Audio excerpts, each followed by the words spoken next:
E é com muita alegria que eu inicio hoje, aqui nesta casa maravilhosa, com este tema, o mestre Swami Vivekananda. O aniversário dele seria no dia 12 de janeiro, né? Então, como nós estávamos em recesso, eu resolvi não deixar passar em branco esta fala, né? A exposição de um mestre que é de tão grande relevância para a nossa ordem. Ele faz parte, ele é um dos patronos da nossa ordem. Então, eu trago aqui para vocês alguma coisa sobre Swami Vivekananda, porque ele foi um ser de muita luz e muita espiritualidade. Então, a gente não consegue abranger tudo. Então, a gente a cada vez fala um pouquinho mais, para poder ver se dá conta de alguma coisa sobre ele. Então, vou começar sobre o nascimento e a infância de Swami Vivekananda. Ele nasceu em Shimlapalli, em Calcutá, no dia 12 de janeiro de 1863. E ele recebeu o nome de Narendranath Dutt. O seu pai era Vishwanath Dutta. Ele era advogado e tinha um cargo de alta corte de Calcutá. Ele era visto como generoso e tinha uma visão progressiva em questões sociais e religiosas. A sua mãe, Bhuvaneshwari Devi, ela era piedosa. O pensamento e a personalidade de Narendranath foram influenciados por seus pais. A mãe, por seu temperamento religioso, e o pai, por sua mente racional. Da sua mãe, ele aprendeu a força do autocontrole. Um dos dizeres de sua mãe, que Narendra muito citava nos últimos anos de sua vida, era: permanece puro por toda a tua vida, guarda a sua honra e nunca transgridas a honra de outros. Sê muito tranquilo, mas quando necessário, sê enérgico. Na infância, tinha grande fascinação por monges.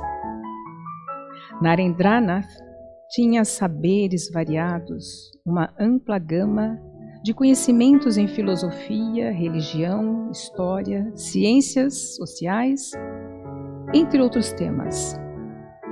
Demonstrou também muito interesse nas escrituras Vedas, Upanishads, Bhagavad Gita, Ramayana, Mahabharata e Puranas.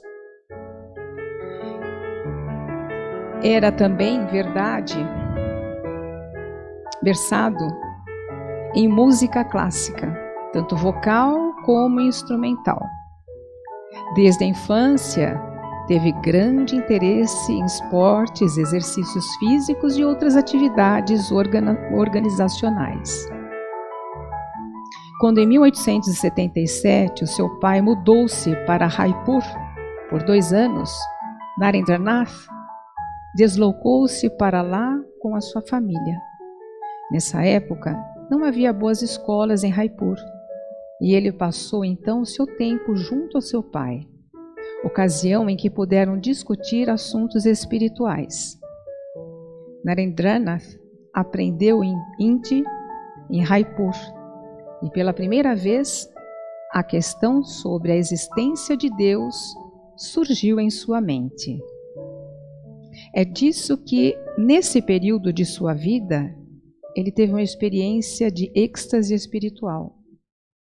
A família retornou a Calcutá em 1879.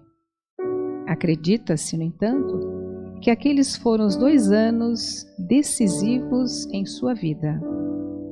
Raipur é algumas vezes considerado como local de nascimento de Swami Vivekananda.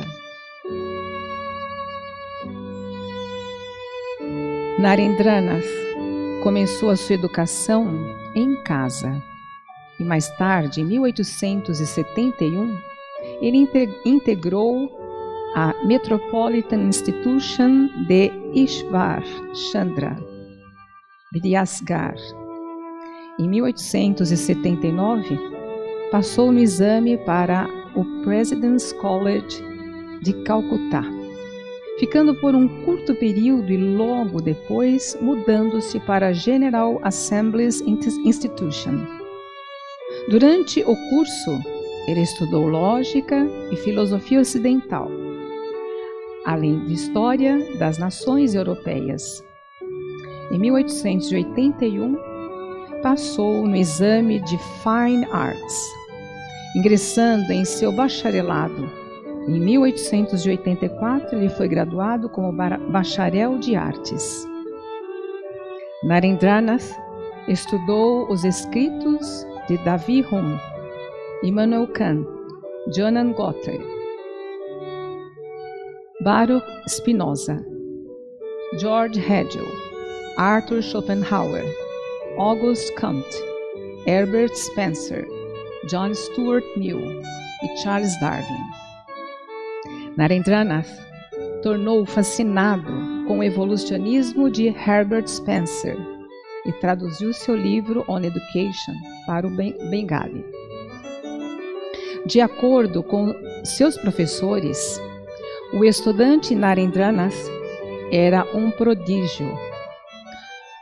Dr. William Hastie, diretor do Scottish Church College, faculdade onde Narendranath estudou de 1881 a 1884, escreveu: Narendranath é de fato um gênio. Eu viajei por toda parte, mas nunca encontrei um rapaz com tantos talentos e possibilidades, nem mesmo nas universidades alemãs, entre os estudantes de filosofia.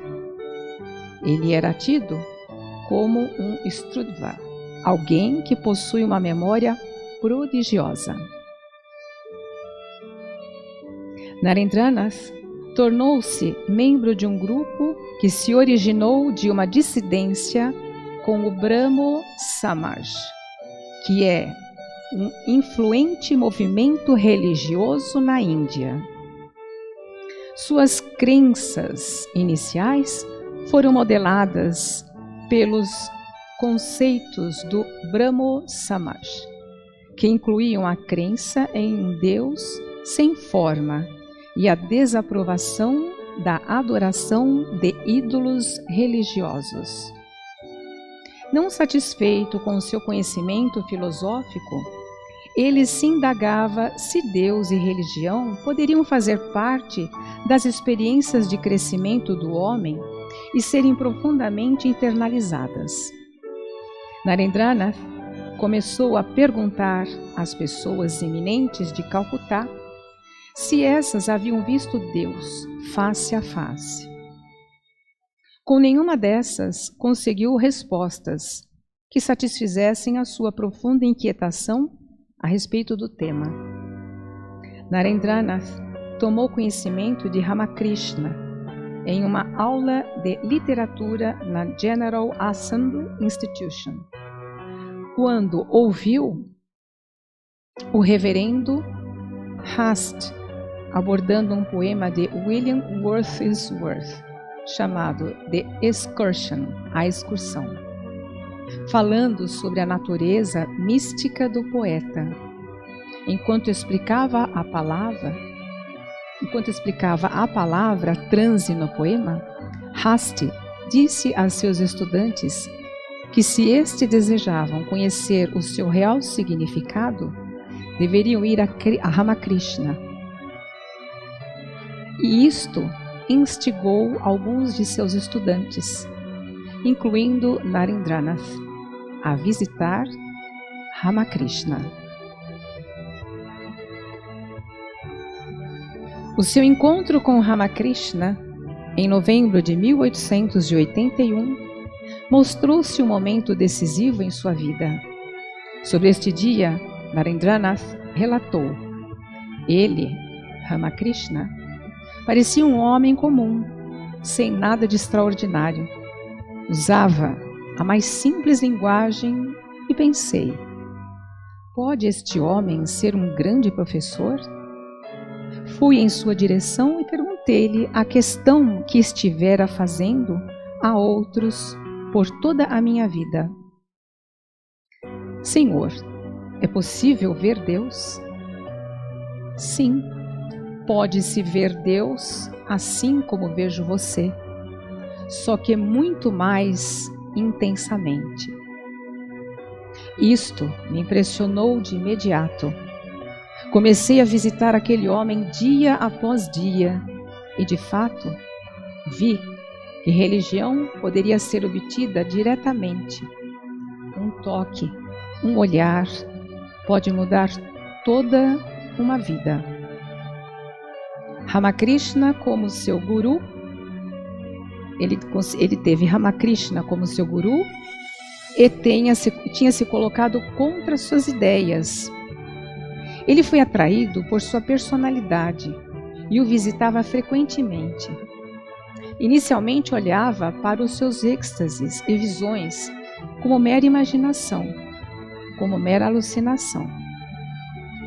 Como membro do Brahmo Samaj, revoltava-se contra a adoração de ídolos e o politeísmo e a adoração de Ramakrishna. Embora de início Narendranath não pudesse aceitar Ramakrishna e suas visões, ele não podia negá-las. Sempre fora a sua natureza testar algo repetidas vezes antes que pudesse aceitá-lo. Ele testou Ramakrishna, que nunca pediu a Narendranath para abandonar a sua racionalidade, e que encarou todos os argumentos e testes de Narendranath com paciência. Ramakrishna dizia: tente ver a verdade de todos os seus ângulos. Ao longo dos 5 anos de treinamento junto a Ramakrishna, Narendranath foi transformado em um homem maduro, pronto a renunciar a tudo pela realização divina. No decorrer do tempo, ele aceitou Ramakrishna como seu guru. E quando isso se deu, a sua aceitação foi de todo o coração e com completa entrega como discípulo. Influenciado por sua educação inglesa, antes não conseguia aceitar que um homem pudesse ser de fato um guru, somente um professor de assuntos espirituais. Em 1885, Ramakrishna começou a sofrer de câncer na garganta e mudou-se para Calcutá. Mais tarde, foi para Kosipor.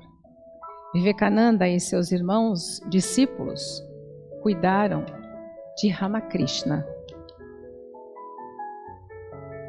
Nos dias finais de seu corpo, a educação espiritual, sob tutela de Ramakrishna, portanto, continuava lá.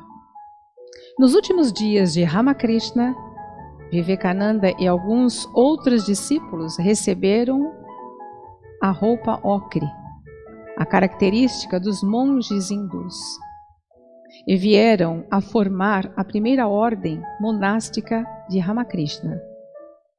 Vivekananda foi ensinado que servir ao homem é a forma mais efetiva de servir a Deus.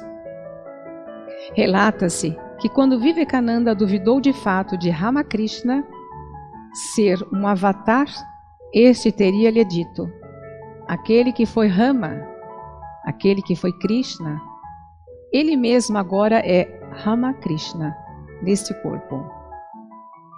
Nos últimos dias, Ramakrishna pediu a Vivekananda que tomasse conta dos outros discípulos monásticos. A estes, por sua vez, pediu que tomasse Vivekananda como seu líder. A condição de Ramakrishna piorou gradualmente e ele deixou o corpo no começo da manhã de 16 de agosto de 1886. Depois da partida de seu mestre, os discípulos monásticos, liderados por Vivekananda, organizaram-se em uma casa em Baranagor, perto do rio Ganges, com a ajuda financeira dos discípulos, chefes de família. Isso acabou se tornando o primeiro monastério dos discípulos que constituíam a Ordem Ramakrishna. A casa, que estava em más condições, foi escolhida devido ao baixo aluguel e pela proximidade do local onde Ramakrishna fora cremado. Em 1888, Vivekananda deixou o monastério. A vida religiosa de um monge errante, hindu, sem residência fixa, sem laços que o prendiam, independente e desconhecido em qualquer lugar. Suas únicas posses era um kamandalu, que é um pote de água, um bastão e seus 2 livros favoritos, Bhagavad Gita e A Imitação de Cristo. Viajou por toda a Índia por 5 anos, visitando importantes centros de aprendizado, familiarizando-se com diversas tradições religiosas e diferentes modos de vida. Desenvolveu compaixão pelo sofrimento e pobreza das massas e tomou a firme determinação de elevar a nação. Vivendo sobretudo de esmolas e caridade alheia, Narendranath viajou a maior parte a pé e com tickets de trem comprados por seus admiradores, conhecidos ao longo das viagens. Durante essa viagem, travou contato com estudiosos, pessoas de todos os caminhos, hindus, muçulmanos, cristãos e oficiais do governo.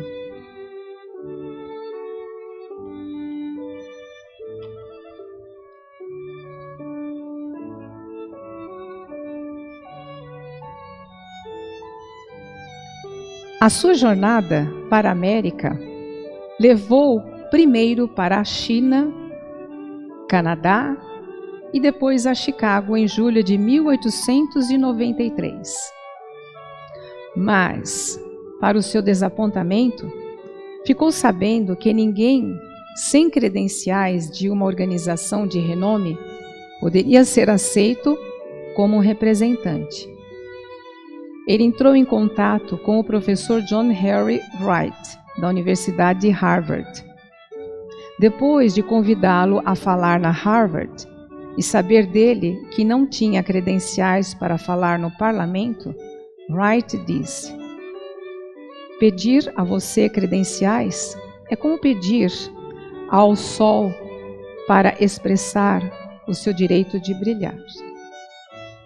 Wright então enviou uma carta para o diretor a cargo dos representantes, escrevendo: "Aqui está um homem que é mais versado do que todos os nossos versados professores colocados juntos."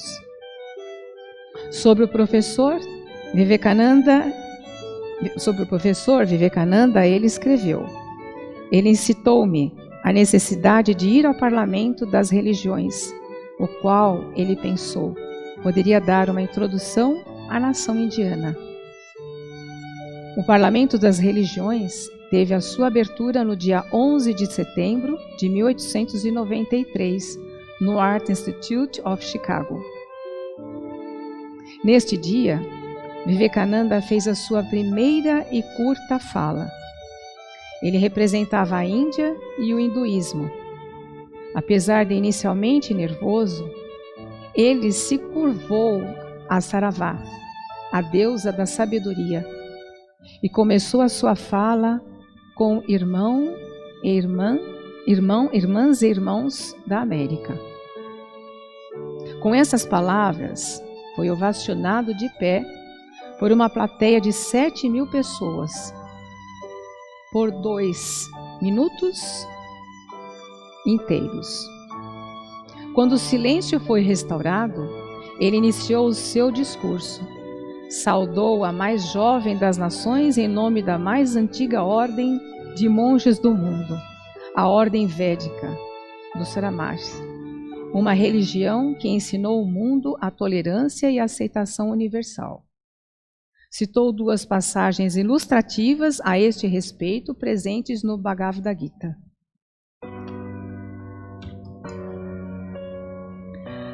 A passagem era: assim como diferentes correntes, tendo suas fontes em diferentes locais, todas misturam suas águas no mar, do mesmo modo, ó Senhor, os diferentes caminhos que o homem toma, devido a diferentes tendências, mesmo que pareçam tortuosos os direitos, todos levam a ti. E ainda, quem quer que venha a mim, por qualquer forma, que veja, que seja, eu chego a ele. Todos os homens estão se esforçando através de caminhos que no final levam a mim. Foram os extratos que ele tirou de Bhagavad Gita.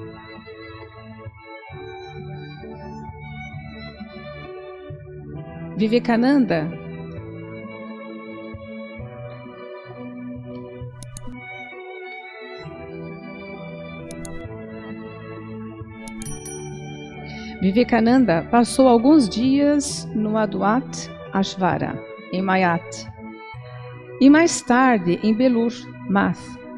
Daí em diante, ele ficou em Belur Math, guiando o trabalho da ordem, emissão Ramakrishna, e o trabalho na Inglaterra e América. Inúmeros visitantes vieram a ele nesses dias, incluindo o Maharaja de Gwalior. E em dezembro de 1901, membros importantes do Congresso Nacional da Índia, incluindo Lokmanya Tilak.